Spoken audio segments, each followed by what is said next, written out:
Hey, what is going on, you guys? Today I've brought you a $430 gaming PC build.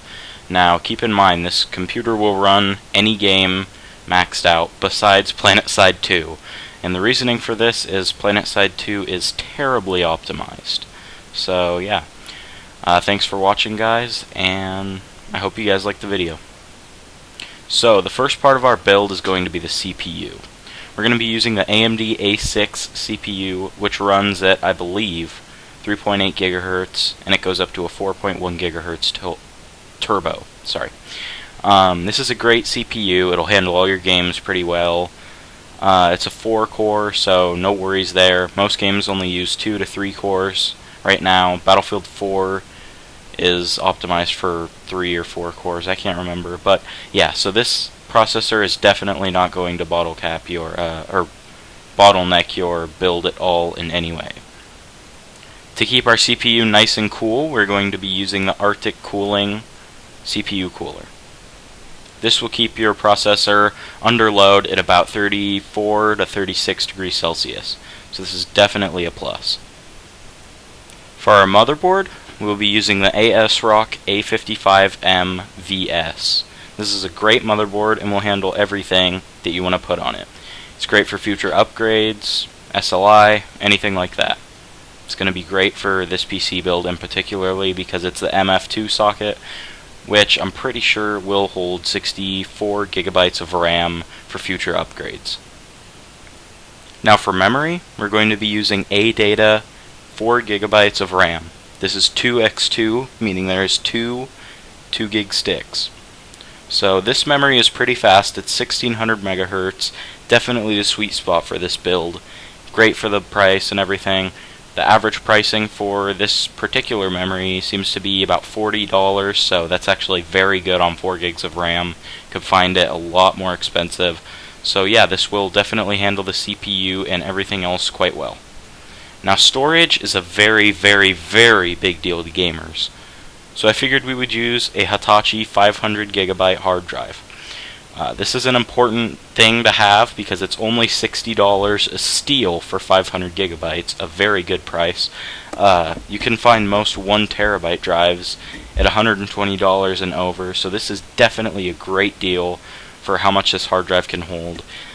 This will also allow you to do future upgrades. This isn't a special size hard drive or anything, so it's going to fit perfectly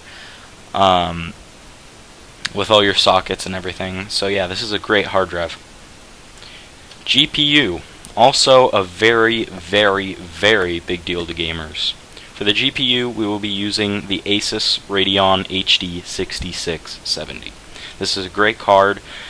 Like I said, it'll let you run all the games maxed out, pretty much, besides PlanetSide 2, because it's a memory hog.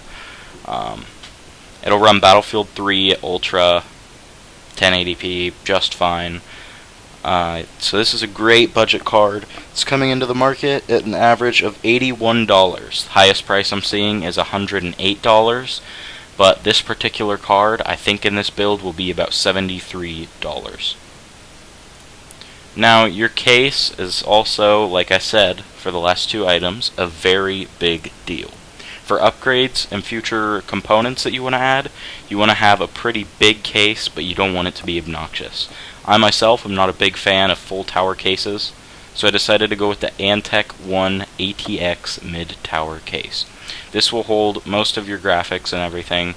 Your graphics, you know what I mean, your graphics cards, they will all fit in here.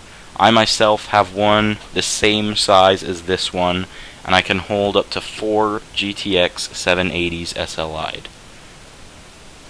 Now for the power supply, which is going to be supplying power to all of these parts, we will be using the 520 watt Antec Neo Eco. This is an 80 plus certified bronze power supply, I believe, so you're not going to have any issues here.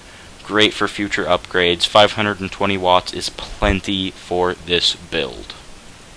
Now, definitely not a required part, but it's a good thing to have.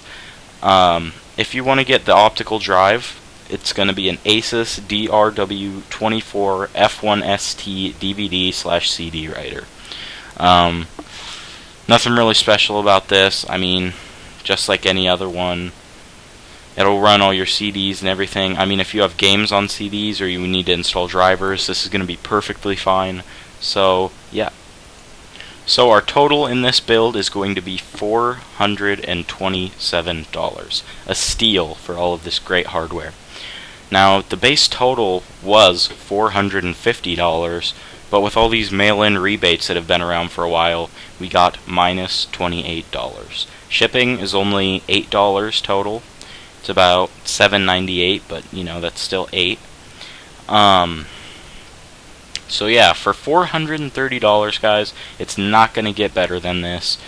I sat here for hours on end putting this build together, finding the best parts that would work with each other. So yeah, the link is in the description if you want to buy this PC. I'm actually probably going to order one tomorrow, just so I can do some benchmarks and show you guys what I got out of it. So thanks for watching my $430 build video, guys. Adios.